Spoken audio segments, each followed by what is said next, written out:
ප්‍රීඩයබෙටිස් කියන තත්ත්වය ගැන මේ වීඩියෝ එකෙන් කතා කරනවා.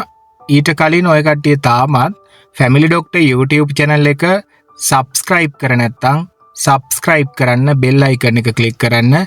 එමගින් අප ගෙන එනු ලබන වීඩියෝස් මග හැරෙන්නේ නැතුව යාට බැලීමට හැකියාව තියෙනවා. ඉතින් මේ වීඩියෝ එකෙන් මේ ප්‍රීඩයබෙටිස් කියන තත්ත්වය හඳුනාගන්නේ කොහොමද? ඒක කළමනාකරණය කරන විදිය කතා කරනවා. මොකද්ද මේ පූර්ව දියවැඩියාව කියලා කියන්නේ? පූර්ව දියවැඩියාව එහෙම නැත්නම් ප්‍රීඩයබෙටිස් කියලා කියන්නේ රුධිරයේ ග්ලූකෝස් හෝ HbA1c මට්ටම් දියවැඩියාව ලෙස හඳුනා ගැනීමට අවශ්‍ය මට්ටමට නොපැමිණි නමුත් සාමාන්‍ය මට්ටමට වඩා ඉහළ ඇති තත්ත්වයකි. මෙහිදී ශරීරයේ කාබෝහයිඩ්‍රේට් පරිවෘත්තීය ක්‍රියාවලියේ අසාමාන්‍යතාවයක් ඇති වී රුධිරයේ සීනි මට්ටම් ඉහළ යනවා. මේකෙදී රෝග ලක්ෂණ පෙන්වන්නේ නැහැ. මේක හඳුනා ගන්න රුධිර පරීක්ෂා ටික මම දක්වලා තියෙනවා. ෆාස්ටින් ප්ලාස්මා ග්ලූකෝස් ලෙවල් එක බලනවා. ඒ කියලා කියන්නේ ඔය කට්ටිය निराहारවල ඉන්න රුධිරයේ ග්ලූකෝස් ප්‍රමාණය. මේක 100ත් 125ත් අතර තියෙන්න ඕනේ. ඒ වගේම රුධිරයේ පැය දෙකකින් පස්සේ ග්ලූකෝස් 75ක් දීලා බලද්දී ඒක 140 ඉඳන් 199 වෙනකන් තියෙන්න ඕනේ. ඒ වගේම HbA1c level එක 5.7යි 6.4යි තියෙන්න ඕනේ. මෙන්න මෙහෙම තිබ්බොත් අපි කියනවා මේක මේ පූර්ව දියවැඩියාව තියෙන කෙනෙක් කියලා. ඉතින් මේකට ප්‍රතිකාර කිරීම අවශ්‍ය වන්නේ ඇයි කියලා දැන් බලමු.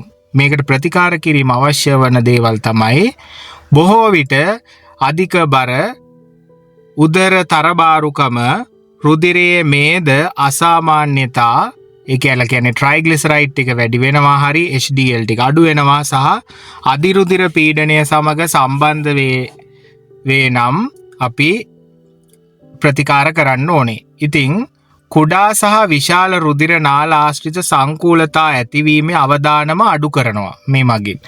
ඒ වගේම HbA1c 5.5යි 6යි අතර අය තුල ඉදිරියේදී දියවැඩියාව ඇතිවීමේ අවදානම වැඩි වෙනවා. ඒක අඩු කරන එක කරනවා මේකට ප්‍රතිකාර කිරීමෙන්. කොටින්ම කියනවා නම් පූර්ව දියවැඩියාවට ප්‍රතිකාර කරන්න ඕනේ ඔය කට්ටියට ඉස්සරහට දියවැඩියාව ඇතිවීම වැළැක්වීම සඳහායි.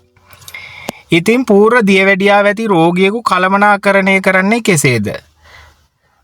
අපිට කරන්න පුළුවන් පරිවෘත්තීය අවදානම් සාධක පාලනය කරගන්න ඕනේ. ඒකට ජීවන රටා වෙනස්කම් කරන්න වෙනවා.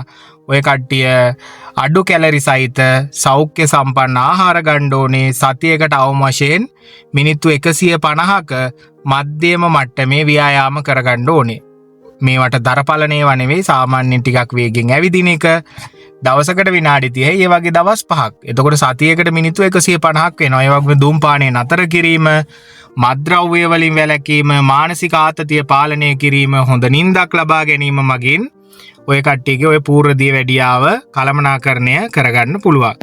ඒ වගේම හෘද රෝග අවදානම අඩු කරගන්න පුළුවන් මේ මගින්. ඒ කියලා කියන්නේ අපි රුධිර පීඩනය පාලනය කරනවා, මේ දේ කොලෙස්ටරෝල් ලෙවල් එක පාලනය කරගන්නවා, බර කෙනෙක් නම් බර අඩු කරගන්නවා. අධික බර හෝ තරබාරු අය තුල මුල් ශරීර බරෙන් 7%ත් 10%ක් පමණ අඩු කරනවා. ඒ වගේම හොඳ නිින්ද, ප්‍රමාණවත් සහ ගුණාත්මක නිින්දක් ලැබීම මගින් ඔය කට්ටියට දියවැඩියාව ඉදිරියේදී ඇතිවීම වළක්වනවා. ඒ වගේම මේ පූර්ව දියවැඩියා තත්ත්වය එහෙම නැත්නම් ප්‍රීඩයබෙටිස් කියන තත්ත්වයට ප්‍රතිකාර කරන්නත් යොදා ගන්න පුළුවන්.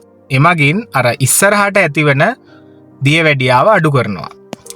ඖෂධ ප්‍රතිකාර දෙන්නත් පුළුවන්. අපි හැම පේෂන්ට් කෙනෙකුටම මේ ප්‍රීඩයබෙටිස් ඩයග්නෝස් කරන හැමෝටම මෙට්ෆෝමින් දෙන්න යන්නේ නැහැ. එතකොට මෙට්ෆෝමින් දෙන ඒවා තමයි ඔයා අධික තරබාරු කෙනෙක් නම්, වයස අවුරුදු 60ට අඩු කෙනෙක් නම්, ගර්භණී දියවැඩියාව තිබු ඉතිහාසයක් තියෙනවා නම්, අපි කිව්වේ ගැස්ටේෂනල් ඩයබෙටිස් කියලා, අන්නේ තත්ත්වයේ තිබ්බනම් අපි මේ ඖෂධ ප්‍රතිකාර පටන් ගන්නවා. ඒ වගේම බර අඩු කිරීම සඳහා ක්‍රියාමාර්ග මොනවද කරන්න ඕනේ? 107යි 110ක් විතර අධික තරබාරු කෙනෙක් නම් බර අඩු කරගන්න ඕනේ. ඒ සඳහා වෛද්‍ය පෝෂණ ප්‍රතිකාර කරන්න ඕනේ වෛද්‍යවරයෙක් හම්බෙලා අදාළ උපදෙස් ලබා ගන්න ඕනේ. වගේම ශාරීරික ක්‍රියාකාරකම් ඖෂධ ප්‍රතිකාර කරන්න ගන්න පුළුවන් අපිට. ඒ වගේම මෙටබොලික් සර්ජරි අර පූර්ව දියවැඩියාව පමණක් සර්ජරි සඳහා ඍජු හේතුවක් වෙන්නේ නැහැ. හැබැයි ඔය කට්ටියට පූර්ව දියවැඩියාව තියබිලා තියෙන කෙනෙක් නම් ගොඩාක් මහතයි නම් ඔය හෘද රෝග ප්‍රශ්න තියෙනවා. අන්න ඔය කට්ටියට යන්න පුළුවන් ඔය තියෙන මෙටබොලික් සර්ජරි වලට. ඒ කියලා කියන්නේ බඩේ තියෙන ෆැට් එක එහෙම අඩු කරලා දාගන්න පුළුවන්, බර අඩු කරගන්න පුළුවන්. ඉතින් මම මේ වීඩියෝ එකෙන් කතා කරේ ප්‍රී ඩයබටිස් එහෙම නැත්නම් පූර්ව දියවැඩියාව පිළිබඳවයි. මෙම පූර්ව දියවැඩියා තත්ත්වය පාලනය කිරීමෙන් අනාගතයේ ඔය කට්ටියට දියවැඩියාව ඇතිවීම වළක්වා ගැනීමට හැකියාව තියෙනවා. ඉතින් පූර්ව දියවැඩියාව සඳහා ප්‍රතිකාර ගැනීම අතිශය වැදගත්.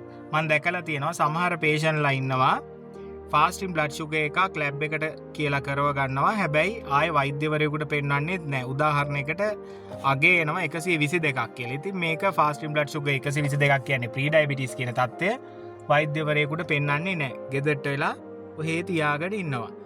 ඉතින් ඔයා ඒ මග අරින්නේ ප්‍රී ඩයබටිස් කියන තත්ත්වයයි. ඒ කියන්නේ පූර්ව දියවැඩියාව.